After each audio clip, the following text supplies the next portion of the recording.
وسلم کو جب اللہ نے آخری نبی بنا کر بھیجا تو نبی اکرم صلی اللہ علیہ وسلم کے آنے سے پہلے جو عرب کے حالات تھے اور جو دنیا کی کنڈیشن تھی وہ سب آپ کے سامنے ہے. اللہ نے اس دور کو یاد دلایا ہے.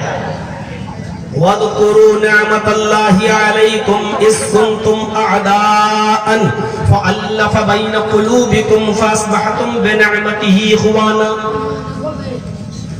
وَاذْكُرُوا نِعْمَةَ اللَّهِ عَلَيْكُمْ, تم اللہ کی اس نعمت کو یاد کرو جو اس نے تمہارے اوپر نازل کی ہے. اللہ کی اس نعمت کو یاد کرو. وَاذْكُرُوا نِعْمَةَ اللَّهِ عَلَيْكُمْ, یعنی اسلام جو تمہیں اتارا ہے, تمہیں دیا ہے, اس نعمت کی قدر کرو اور اس سے پہلے کے حالات پر ذرا نظر ڈالو. اِذْ كُنْتُمْ أَعْدَاءً, کہ اس نعمت سے پہلے تم آپس میں ایک دوسرے کے دشمن تھے, ایک دوسرے کے حریف تھے, ایک دوسرے کے باغی تھے. اللہ نے اسلام سے پہلے بتایا کہ تمہاری حالت کیا تھی. اِذْ كُنْتُمْ أَعْدَاءً, آپس میں ایک دوسرے کے حریف, آپس میں ایک دوسرے کے دشمن تھے تم. فَأَلَّفَ قُلُوبَ, اللہ نے کیا کہا, وَأَلَّفَ بَيْنَ قُلُوبِكُمْ, اللہ نے تمہارے دلوں کے درمیان الفت ڈال دی, تمہارے دلوں میں محبت پیدا کر دی. فَأَصْبَحْتُمْ بِنِعْمَتِهِ إِخْوَانًا, تو تم اللہ کی اس نعمت سے آپس میں بھائی بھائی بن گئے. اللہ نے اپنی اس نعمت سے صرف مسلمانوں کو ہی آپس میں بھائی بھائی نہیں بنایا. اسلام ہی وہ مذہب ہے جو ساری دنیا کے لوگوں کو آپس میں بھائی بھائی بتاتا ہے.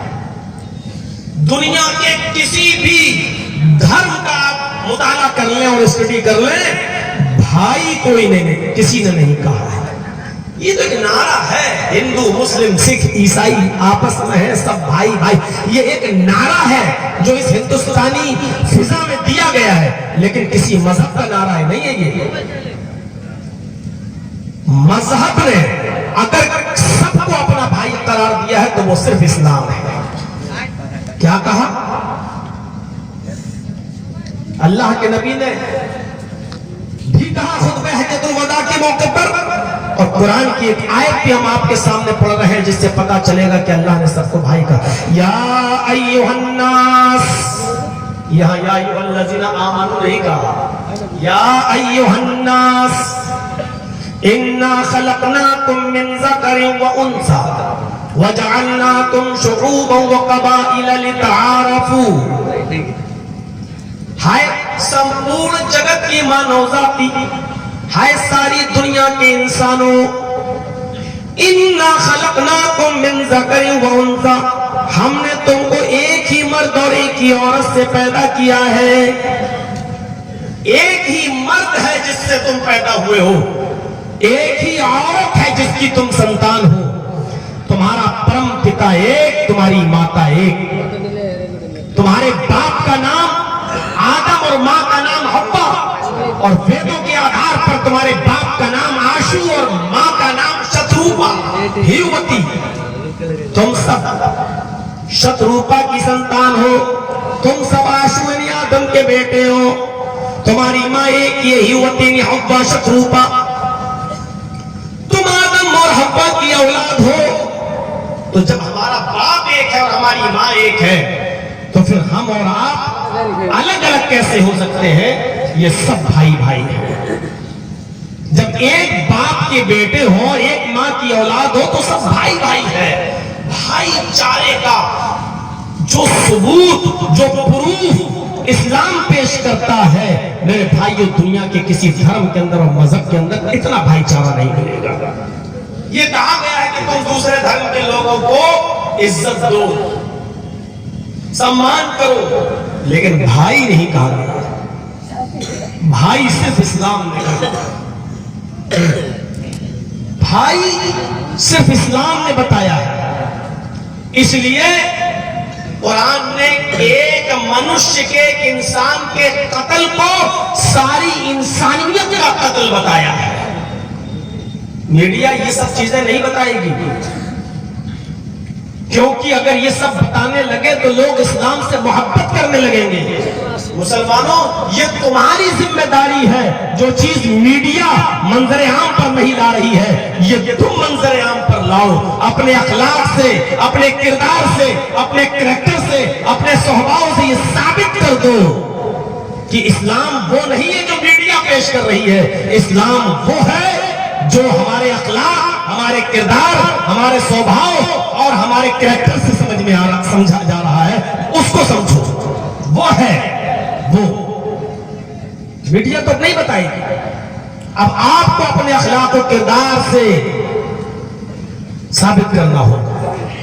اتنا الجھا دیا ہے اور اتنا سسپینس میں اور شک و شبہات میں ڈال دیا ہے میڈیا نے کہ لوگ اب خبریں سنتے ہیں، ڈبیٹ دیکھتے ہیں اور اب اسلام سے نفرت کر رہے ہیں۔ تم اپنے کردار سے اپنے مذہب کی تعلیم کو بلند کرو، پہنچاؤ، کیونکہ اللہ نے تمہیں نماز پڑھنے کی وجہ سے بہترین امت نہیں کہا ہے، روزہ رکھنے کی وجہ سے بہترین امت نہیں کہا ہے، حج کرنے کی وجہ سے بہترین امت نہیں کہا ہے، تمہیں بہترین امت زکات دینے کی وجہ سے نہیں کہا ہے، بلکہ اللہ نے تمہیں بہترین امت کیوں کہا ہے؟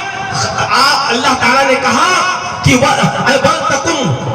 آپ کی تمہارے اندر ایک امت، جماعت ایسی ہونی چاہیے، اور قرآن نے کہا کنتم خیر امت، مسلمانوں تم بہترین امت ہو، بہترین جماعت ہو، بہترین گروہ ہو، کنتم خیر امت اخرجت للناس، کہ تمہیں دوسرے لوگوں کے لیے پیدا کیا گیا ہے۔ یعنی اس امت محمدیہ کو مسلمانوں کے لیے نہیں، یہ تو ہماری بد نصیبی ہے، یا یوں کہہ لیجئے کہ یہ ہماری بدقسمتی ہے، یا یوں کہہ لیجئے کہ یہ اس دور کا المیہ ہے کہ آج مولانا جرجیز ان ٹوپی والوں کو نماز اور روزے کی شکشا دینے آیا ہے۔ آج ہمیں آپ سے یہ کہنا پڑ رہا ہے کہ نماز پڑھو، آج ہمیں یہ کہنا پڑ رہا ہے روزہ رکھو۔ یہ اس دور کا سب سے بڑا المیہ ہے کہ ایک مولانا مسلمان ہو کر مسلمان سے یہ کہے نماز پڑھو۔ کیا مسلمان اس حد تک گر جائے گا کہ وہ نماز سے اور روزوں سے اتنا دور ہو جائے گا کہ علماء کو مسلمانوں سے یہ کہنا پڑے کہ مسجد میں آؤ، نماز کے لیے آؤ؟ یعنی مسلمان اس حد تک گر جائے گا کہ اس کو نماز کے لیے بلایا جائے؟ کیا مسلمان وہ بھی ہو سکتا ہے کہ بغیر بلائے نہ جائے؟ جبکہ نماز تو ہر مسلمان پر فرض ہے اور ہر حال میں فرض ہے۔ یہ کسی مولوی کے بلانے پر اگر مسجد میں گیا تو کیا گیا ہے، یہ کسی عالم کی دعوت پر مسجد میں جا رہا ہے تو کیا جا رہا ہے؟ قرآن نے تو کہا مسلمانوں ہم نے تمہیں مسلمانوں کے لیے پیدا ہی نہیں کیا ہے، اخرجت للناس، ہم نے تمہیں دوسرے لوگوں کے لیے پیدا کیا ہے، ہم نے تمہیں یہودیوں کے لیے، ہم نے تمہیں عیسائیوں کے لیے، ہم نے تمہیں مجوسیوں کے لیے، ہم نے تمہیں بدھسٹوں کے لیے، ہم نے تمہیں سکھوں کے لیے، ہم نے تمہیں غیر مسلم ہندو بھائیوں کے لیے پیدا کیا ہے۔ تأمرون بالمعروف وتنہون عن المنکر، تم بہترین امت اس لیے ہو، نماز پڑھتے ہو نہیں، روزہ رکھتے ہو نہیں، زکات دیتے ہو نہیں، حج کرتے ہو نہیں، بہترین امت اس لیے ہو کہ تم لوگوں کو نیکیوں کا حکم دیتے ہو اور برائیوں سے روکتے ہو، تم ان کو اچھے کاموں کی طرف بلاتے ہو اور برے کاموں سے روکتے ہو۔ میرے بھائیوں یہ وصف بتایا ہے اللہ تعالیٰ نے مسلمانوں کا امت محمدیہ۔ اتنے افسوس کی بات ہے جو قوم دوسروں کے لیے آئی تھی آج وہ خود محتاج ہو چکی ہے اپنے علماء کی، اپنے مولویوں کی۔ جو قوم امامت کے لیے پیدا ہوئی تھی آج وہ بھیک کا کٹورا لے کر آج وہ چوراہوں پر سیاسی رہنماؤں کے چوکھٹوں پر جا کر آج وہ بھیک مانگ رہی ہے۔ جو قوم خود امامت کے لیے پیدا ہوئی تھی، جو قوم خود سرداری کے لیے پیدا ہوئی تھی، جو قوم خود حکومت کرنے کے لیے پیدا ہوئی تھی، آج میرے بھائیوں اس قوم کو کاسے گدائی لے کر، آج بھیک کا پیالہ لے کر اس کو بھیک مانگنا پڑ رہی ہے۔ اس سے بڑا المیہ اور اس سے بڑا میرے بھائیوں ہمارے اوپر دردناک ماحول اور واتاورن کبھی پیدا نہیں ہوا جو آج کے اس دور میں ہم دیکھ رہے ہیں۔ کہاں آپ سکون سے ہیں مجھے بتائیے؟ دنیا کے کس خطے میں آپ سکون سے ہیں؟ پاکستان کے اندر یہاں سے برے حالات ہیں آپ کے اور ہمارے، ایران کے اندر بھی ہم پریشان ہیں، سیریا میں ہم پریشان ہیں، لبنان میں ہم پریشان ہیں، عراق میں ہم پریشان ہیں۔ دنیا کا کوئی ایک ایسا ملک بتا دو جہاں آپ کو سکون ہو، جہاں آپ آپ کو شانتی مل رہی ہو, جہاں سکون کی 2 سانسیں آپ لے سکتے ہو, اسرائیل کا حال دیکھ لو, فلسطین کے اوپر گرنے والی, اور اتنا رسوا نہیں دینا گیا. ضربت علیہم الذلۃ والمسکنہ, جو ذلت, جو مسکنت, جو تباہی و بربادی کا دور پوری دنیا کی سطح پر مسلمانوں کے ساتھ اس دور میں ہو رہا ہے. کائنات کی کسی دور میں مسلمان اتنا ذلیل نہیں تھا, اتنا رسوا نہیں تھا. ذرا تصور کرو کہ چند مٹھی بھر یہودی آج پورے عرب ممالک کے بیچوں بیچ ہمارے معصوم نونہال اور شیر خوار اور دوسری کے بچوں کے سینوں پر بمباری گرا دے, اور پوری دنیا خاموش بیٹھ کر تماشا بین کی طرح ان کو آتنکوادی کہنے کے لیے تیار نہ ہو, اور جو اپنی سرزمین کی حفاظت کرنے کے لیے, اپنے ملک کو آزاد کرانے کے لیے لڑائی لڑ رہا ہے, تو کائنات کی سب سے بدکردار قوم اور آتنکوادی اور دہشت گرد ہو گئے ہیں, جو معصوم اور چھوٹے چھوٹے بچوں کو چھلی چھلی کر دے, ٹکڑے ٹکڑے کر دے, ان کے چیخنے اڑا دے.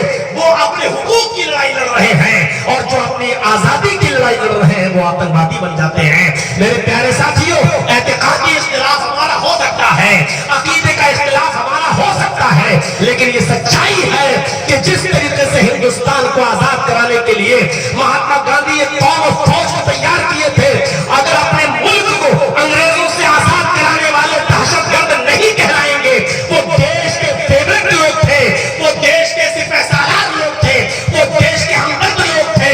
اسی طریقے سے اسی طریقے سے میرے بھائیوں, فلسطین کی آزادی کو, اپنے ملک کی آزادی کے لیے جو لوگ لڑ رہے ہیں وہ دیش دروہی نہیں ہو سکتے ہیں, وہ غدار نہیں ہو سکتے ہیں. یہ الگ بات ہے کہ ہمارا عقیدے میں اختلاف ان سے ہو سکتا ہے, یہ الگ بات ہے کہ نماز روزے کے مسائل میں ہمارا اختلاف ہو سکتا ہے, لیکن میں ان کو دیش دروہی کہہ دوں اور غدار کہہ دوں یہ نہیں ہو سکتا ہے. ہماری زبان ان کو دیش دروہی اور غدار کہنے کے لیے تیار نہیں. یہ المیہ ہے. اچھا, جو قوم امامت کے لیے پیدا ہوتی وہ آج کاسے کڑھائی لے کر بھیک مانگے. میرے بھائیوں, اسلام سے زیادہ محبت کا سبق کوئی مذہب نہیں دیتا ہے, اس لیے اسلام سے محبت ہونی چاہیے. جو سب کو لے کر چلنے کی بات کرے اس سے محبت ہونی چاہیے. ایک انسان کے قتل کو پوری انسانیت کا قتل بتائے, اس مذہب سے محبت ہونی چاہیے. اور جو کسی بھارت میں رہتا ہوں جہاں گنگا جمنی تہذیب زندہ ہے, جہاں ہندو مسلمان سکھ عیسائی بڑے پیار سے رہتے ہیں, یہ الگ بات ہے کہ کچھ پولیٹیکل پارٹیز اپنے مفاد و فائدے کے لیے لڑانا چاہے, وہ الگ بات ہے, لیکن سمجھدار لوگ اور مائنڈڈ لوگ کبھی آگ نہیں لگنے دیتے ہیں. وہ جانتے ہیں.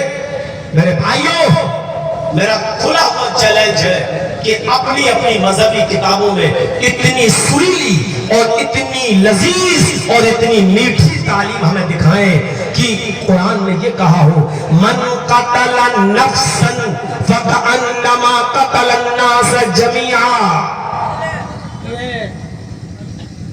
ومن احیاها فکأنما احیا الناس جميعا.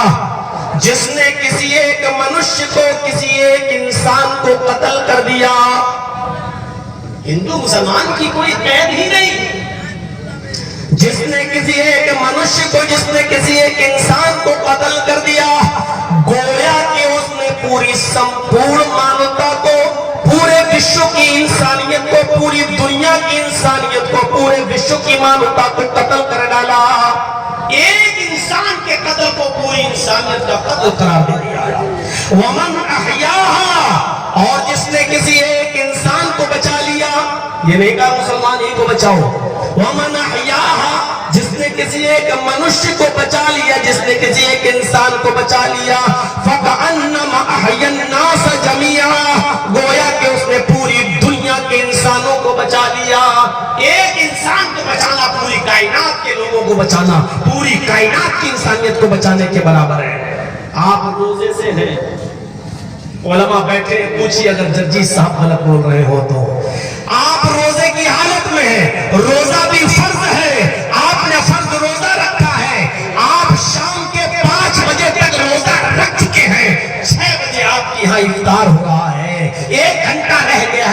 کے اقتدار میں، اور اچانک پتہ چلتا ہے کہ آپ کے پڑوس میں رہنے والے کسی ہندو بھائی کو، کسی جینی کو، کسی عیسائی کو، کسی یہودی کو، کسی سکھ کو یا کسی بدھسٹ کو ہاسپٹل میں آپریشن کے لیے ایک بوتل بلڈ کی ضرورت ہے، اور خود اس کے خاندان کا بلڈ کام نہیں آ رہا ہے، اور آپ روزے سے ہیں لیکن آپ ہی کا بلڈ اس کے بلڈ گروپ سے مل رہا ہے، اور ڈاکٹر نے یہ کہہ رکھا ہے کہ انہی کا بلڈ گروپ جلدی مل رہا ہے، جلدی دو ورنہ آپ کا آدمی مر جائے گا، ہم اس کی جان نہیں بچا پائیں گے۔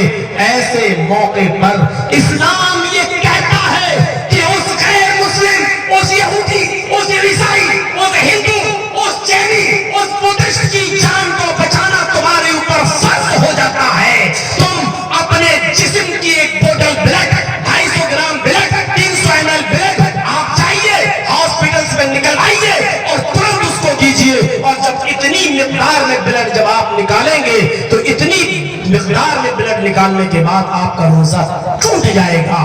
اسلام یہ کہتا ہے کہ روزہ توڑ دو لیکن اس کی جان بچا لو، جو اگرچہ تمہارے مذہب کا نہیں ہے، اگرچہ تمہارے دھرم کا نہیں ہے، روزہ بعد میں بھی پورا کیا جا سکتا ہے لیکن جان بعد میں بھی نہیں، بعد میں نہیں بچائی جا سکتی ہے۔ اس موقع پر تمہارے لیے روزہ توڑنا ضروری ہو جاتا ہے اور اپنے اس غیر مسلم بھائی کی جان بچانا ضروری ہو جاتا ہے۔ میرے پیارے ساتھیوں، اسی کو قرآن نے کہا ہے وَمَنْ أَحْيَاهَا فَكَأَنَّمَا أَحْيَا النَّاسَ جَمِيعًا، جس نے کسی ایک انسان کو بچایا، ایک مسلمان کو نہیں، جس نے ایک انسان کو بچایا اس نے پوری دنیا کے انسانوں کی جان بچایا۔ جو مذہب یہ تعلیم دیتا ہو یہ عقل کے اندھے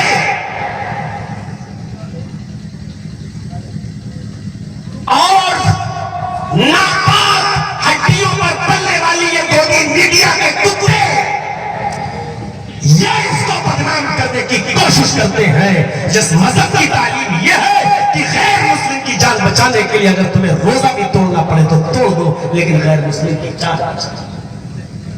تمہارے تھوکنے سے کیا ہوتا ہے؟ اتنا اوپر مت تھوکو کہ یہ تھوک تمہارے چہرے پر گرے، تمہاری کلئی کھل گئی، اور آج جہاں جاتے ہیں یہ گودی میڈیا والے ان کو بھگایا جاتا ہے۔ آج ان کے اوپر کوئی بھروسہ تک نہیں کر رہا ہے۔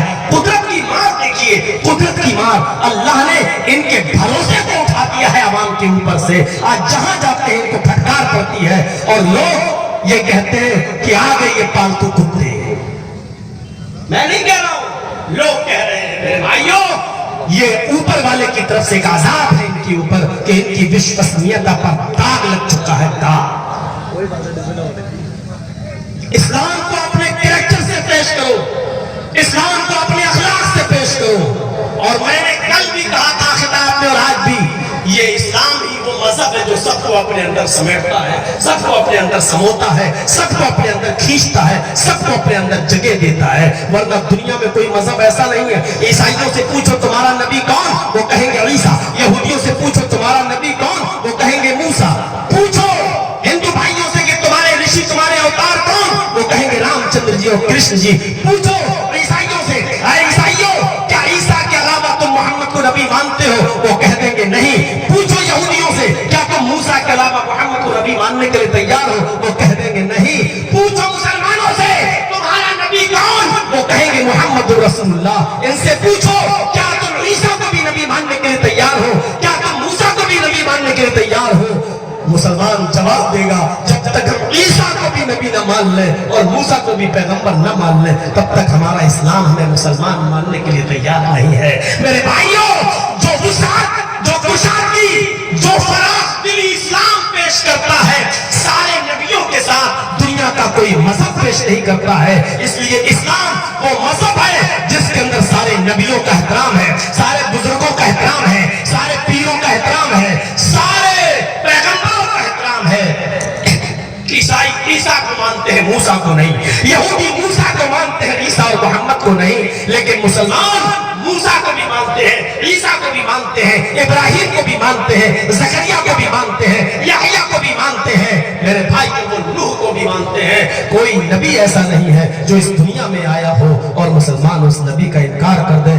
اگر ایک بھی نبی کا انکار کر دے تو میرے بھائیو اسلام ان کو اسلام کے اندر انٹری دینے سے قاصر ہے، اسلام ان کو انٹری نہیں دیتا ہے۔